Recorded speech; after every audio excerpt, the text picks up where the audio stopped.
नमस्कार, मैं हूं प्रदीप असवाल और आप देख रहे हैं जाग पहाड़ी। पहाड़ों में किस प्रकार से स्वास्थ्य सुविधाएं बदहाल स्थिति में है। आप सब जानते हैं कि पहाड़ों में जो स्वास्थ्य सुविधाएं हमको मिल रही हैं वो किस प्रकार की हैं। तो आज मैं पहुंचा हूं रुद्रपुर गांव में।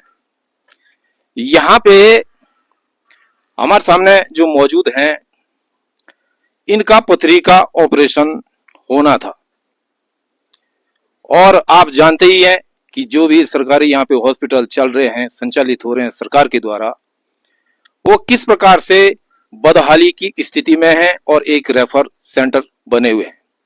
लेकिन सवाल ये नहीं है, सवाल ये है कि अगर हम आधुनिक उपचार के लिए जो हमारी राजधानी है देहरादून में, वहां पे भी जाते हैं तो किस प्रकार से वहां पे हमको उपचार के नाम पे ठगा जा रहा है। इसका प्रत्यक्ष उदाहरण जो व्यक्ति मेरे सामने पे हैं वो है। तो अब जानते हैं कि आखिर मामला है क्या, माजरा है क्या। सर, आपका नाम क्या है? नरसिंह रावत, ग्राम रुद्रपुर। अच्छा। पोस्ट ऑफिस गुप्तगाछी, जिला रुद्रप्रयाग, तहसील उचमठ। अच्छा। तो मामला क्या है कि मैंने साहब के मेरे पेट में पथरी से दर्द हो रहा है। मैं यहाँ से देहरादून इंद्रेश हॉस्पिटल गया।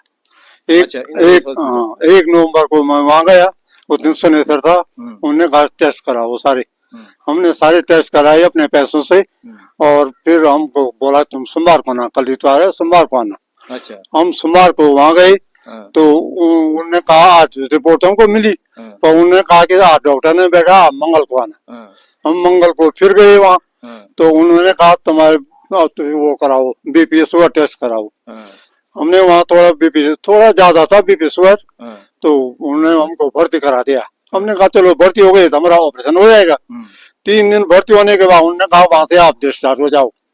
अब वहाँ तो जो हुआ, जो उन्होंने सारे जो हमने टेस्ट किए वो ही उन्होंने फिर किए।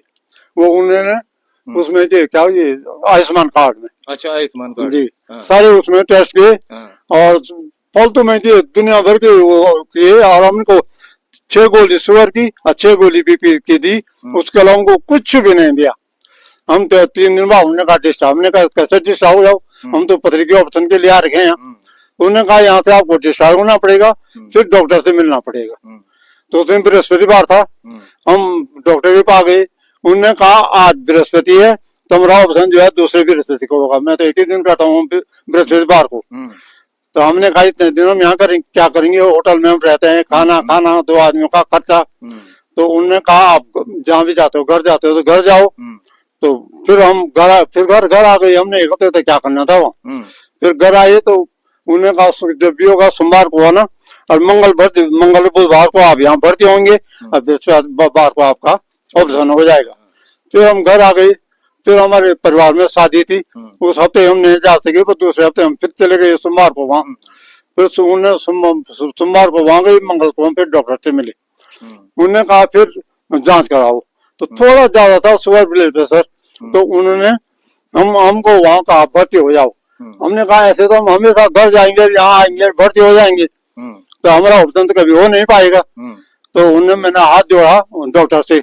मैंने कहा साहब अभी आज सोमवार है, मंगल को हमको भर्ती कर दो और बृहस्पतिवार को हमारा ऑपरेशन कर दो।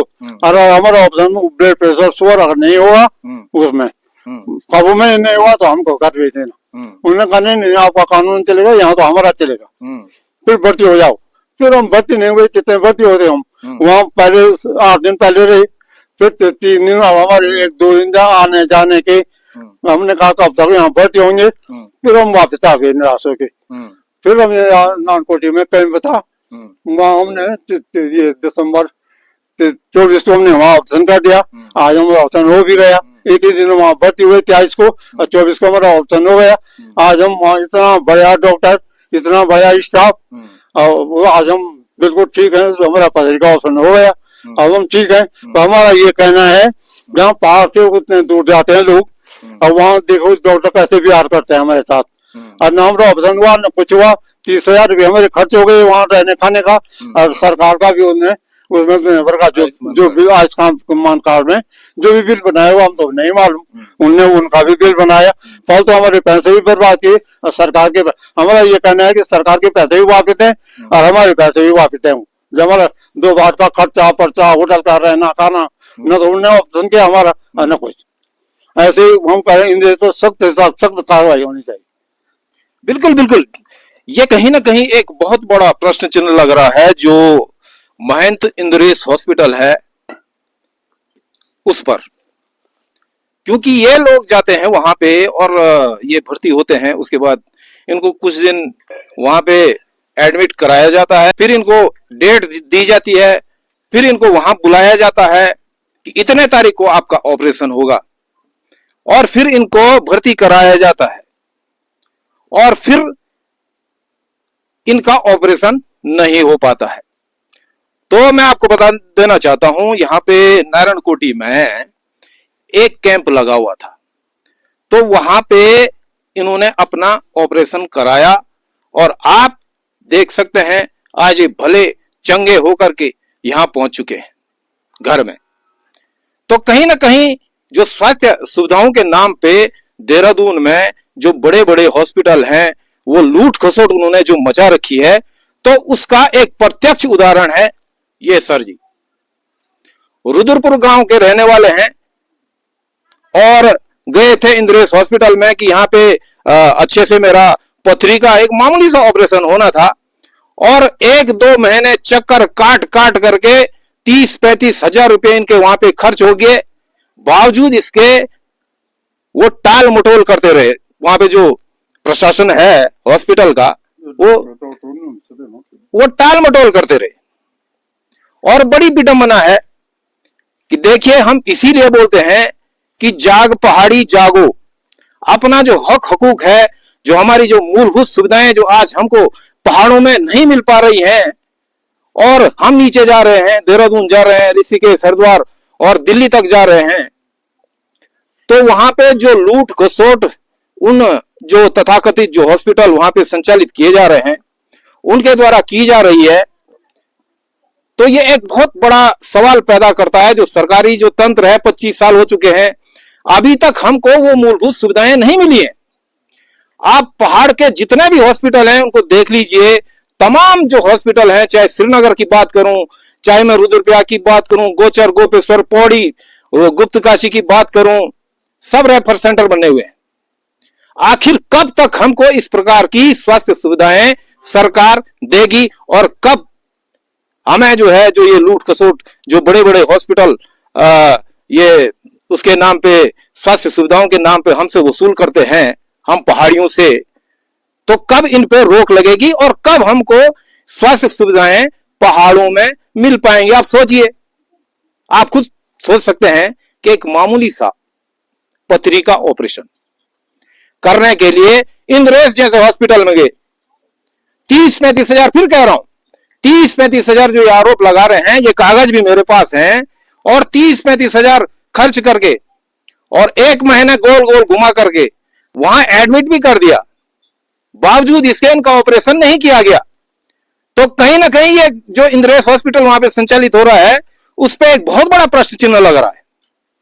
और फिर आते हैं यहां नारायणकोटी में, और वहां पे जो कैंप एक प्राइवेट हॉस्पिटल वहां पे संचालित होता है, माधव सेवा आश्रम किसी ट्रस्ट के तहत, वहां ये अपना फ्री में ऑपरेशन करा देते हैं, और आज भले चंगे यहां पे हमारे साथ यहां पे आप देख ही पा रहे होंगे। तो चाय जी, तुम कति तारीख गए छा तो और कथ्या रुपया तुम्हारा खर्च हुए वाला ये माँ हम गए 9 नंबर, हाँ, पहले नंबर गए, पहले 9, हाँ, फिर 8 नंबर हम गए हैं, फिर दोबारा हम किस तारीख है साहब, चलो 22 तारीख दोबारा गए। फिर उन्होंने कहा तुम भर्ती हो जाओ। हमने कहा इतने दूर से आ रखे हैं, हमारा आना जाना खर्चा, तो हमने उनसे कहा भाई आज सोमवार है, कल मंगल है, और तुम पूछते 2 दिन हमको यहाँ भर्ती कर जाओ, तुमने पहले ही बोला था 2 दिन भर्ती रहना पड़ेगा, अच्छा बृहस्पतिवार को ऑपरेशन हो जाएगा। फिर दोबारा गए कि भर्ती हो जाओ, बृहस्पतिवार को तुम वहां से हाँ, तो चेक वो कर हाँ, कट होना है। बृहस्पतिवार को तुम वहां से वो हाँ, कर देंगे आपको। हाँ, और फिर दूसरे बृहस्पतिवार को आना आप। हाँ, उस डॉक्टर ने कहा, हाँ। डॉक्टर क्या देते हैं उन्होंने, सुखविंदर सिंह, सुखविंदर सिंह। हाँ सुखविंदर सिंह। हम्म, तो उन्होंने कहा, फिर हमने हाथ जोड़ा उनको, साहब 2 दिन हमको भर्ती कर दो, हमारा शुगर वो नहीं आएगा कंट्रोल में तो हमको घर, तब हम घर चले जाएंगे। अच्छा, मैं आपको बता देना चाहता हूं, इनके पास आयुष्मान कार्ड भी था हाँ। और आयुष्मान कार्ड के तहत वहां पे इनकी एंट्री भी की गई है ना, यानी जो हाँ। है फाइल बनाई गई दुनिया भर के, फाइल बने। जो जो हमने पहले टेस्ट किए वो दोबारा टेस्ट हमने सारे किए उस पर, फिर वो आयुष्मान कार्ड में वो सरकार को भी पैसा लूटा और हमको भी लूटा, और ना हमारा ऑपरेशन हुआ न कुछ हुआ, हमको वैसे ही घर आ गई। बिल्कुल, कहीं ना कहीं जो आयुष्मान कार्ड के तहत इनसे पैसा, जो सरकारी पैसा वसूला गया और उसके बाद भी ऑपरेशन नहीं किया गया और इनका जो अपना पैसा था वो भी वहां पे दिया गया। तो कहीं ना कहीं अगर इस प्रकार का ये आरोप लगा रहे हैं इंद्रेश जैसे हॉस्पिटल पे, तो कहीं ना कहीं एक सवालिया निशान जरूर पैदा करता है कि किस प्रकार से जो इंद्रेश जो हॉस्पिटल वहां पे संचालित हो रहा है, किस प्रकार से जो वहां पे मरीज जा रहे हैं तो उनके साथ किस प्रकार का व्यवहार इंद्रेश हॉस्पिटल के जो प्रशासनिक जो अधिकारी हैं, जो डॉक्टर हैं, जो वहां का हॉस्पिटल का प्रशासन है वो कर रहा है। तो ये एक बहुत बड़ा सवालिया निशान जरूर लग रहा है। लेकिन हमारा ये भी कहना है कि हम पहाड़ियों को, ये पहाड़ी राज्य है, 25 साल हो चुके हैं और हमें अभी तक 2025 चल रहा है साहब, 2025 में वो मूलभूत स्वास्थ्य सुविधाएं भी नहीं मिल पा रही हैं जिसके कि हम पहाड़ी हकदार थे। इसीलिए 2000 में ये राज्य बनाया गया था। लेकिन क्या करें, बड़ी विडंबना है कि जो भी सरकारें हैं, सरकारों पे भी कांग्रेस और बीजेपी की दोनों की सरकार यहाँ पे रही है, लेकिन पहाड़ों में मूलभूत सुविधाओं के नाम पे कुछ भी नहीं किया गया है। मैं कह रहा हूं, फिर एक बार फिर कह रहा हूं, मैं इतनी बड़ी हमारे पास यहाँ पे यात्रा चलती है, देशी विदेशी तीर्थयात्री यहाँ पे आते हैं, लेकिन बावजूद इसके कोई भी स्वास्थ्य सुविधाएं यहाँ पे न यात्रियों को और न स्थानीय लोगों को अभी इन 25 सालों में मिल पा रही है। तो कहीं ना कहीं एक जरूर सवालिया निशान लग रहा है और हम वोट देते जा रहे हैं किसी और ही के नाम से। तो जो भी ये हमारी रिपोर्ट देख रहे हैं, तो हम लड़ रहे हैं हमारे जो पहाड़ी इलाके हैं उनमें किस प्रकार से हमें जो मूलभूत स्वास्थ्य सुविधाएं, जैसी मूलभूत सुविधाएं हमको मिलनी चाहिए। तो इसीलिए हम संघर्ष भी कर रहे हैं और आवाज भी उठा रहे हैं। आप देख पा रहे होंगे कितना इनके साथ फ्रॉड हुआ है। इंद्रेश जैसा नामी गिरामी हॉस्पिटल और वहां जा करके हजारों रुपए का चूना उन्होंने लगा दिया है। एक तो सरकारी जो आयुष्मान योजना चलती है उसका पैसा भी ले लिया, इलाज नहीं किया, इनका अपना जो निजी पैसा था इलाज नहीं किया और 1 महीने तक गोल गोल इनको घुमाते रहे। तो मेरा लास्ट में सवाल रोल आपसे, आप दगड़ी हमारे फ्रॉड हुए तो ना आप इलाज हुए ना कुछ हुए, समय आप बर्बाद हुए, पैसा आप बर्बाद हुए, सरकार तय क्या पहुंचा ना आप सरकार तो क्या अपील कर हम तो ये अपील करता कि जो बड़े हॉस्पिटल बन, ताकि हम तुम्हें धक्का ना खाओ, देहरादून देते हैं तुम्हें हमारे जमने बेइज्जती कर तो देते हैं कोई पूछना, और फिर हम तने भी नहीं इलाज गौर ही ना। बिल्कुल बिल्कुल। अभी एम्स की बात बताता हूं मैं, ऋषिकेश में एम्स संचालित हो रहा है, लेकिन वहां पे गढ़वालियों को बेड नहीं मिल पाता है। गढ़वाली जो हैं, जो पहाड़ी लोग हैं, उनको बेड नहीं मिल पाता है। तो कुछ नहीं साहब, हमें स्वास्थ्य सुविधाएं जो हमारे पास हैं वो दे दीजिए। वो मूलभूत सुविधाओं में से एक आता है। और मैंने पहले भी बताया, मैं पहले भी कहा मैंने इस बात को कि 25 साल हो चुके हैं। 2025 के इस आधुनिक युग में हमारे पहाड़ी क्षेत्रों में स्वास्थ्य सुविधाएं नहीं मिल पा रही हैं। तो कहीं ना कहीं जो कांग्रेस है और जो बीजेपी की जो वर्तमान सरकार यहाँ पे संचालित हो रही है, उन पे एक बहुत बड़ा सवालिया निशान जरूर लग रहा है। और हमें इस प्रकार की जो ठगी हमारे लोगों के साथ देहरादून में होती है। अगर यहाँ पे अच्छे खासे अगर हॉस्पिटल थोड़े बहुत जो भी हैं उनमें अगर ये छोटी मोटी जो बीमारियों के उनका अगर इलाज हो जाए तो हमें भी स्वास्थ्य सुविधाएं मिल पाएं। तो इसीलिए सारे लोग संघर्ष कर रहे हैं और इसीलिए हम वोट भी देते हैं। लेकिन क्या करें, सरकार सुनिंद सो रखी है और जनता त्रस्त है। पहाड़ों में स्वास्थ्य सुविधाओं के नाम पे कुछ भी नहीं है। यहाँ पे एक प्रसूता जो महिला है वो भी जो है उसको भी कुछ नहीं मिल पाता है। रेफर सेंटर बने हुए हैं, 108 जो वैन चल रही हैं, किसी पे ब्रेक नहीं है, किसी के टायर घिसे हुए हैं। तो तमाम ऐसी समस्याएं हैं और इन समस्याओं पे अगर सरकार गौर करे तो निश्चित रूप से जो ये हमारा जो प्रदेश है, जो उत्तराखंड प्रदेश है, पहाड़ी प्रदेश है, तो उसमें कहीं ना कहीं एक हमको भी जो स्वास्थ्य सुविधाएं जैसी जो मूलभूत सुविधाएं हैं वो मिल पाएंगी। तो ये थी हमारी रिपोर्ट। बहुत बड़ा प्रश्न चिन्ह ये लगा रहे हैं इंद्रेश हॉस्पिटल पे। तो तब तक बने रहें, देखते रहें जाग पहाड़ी।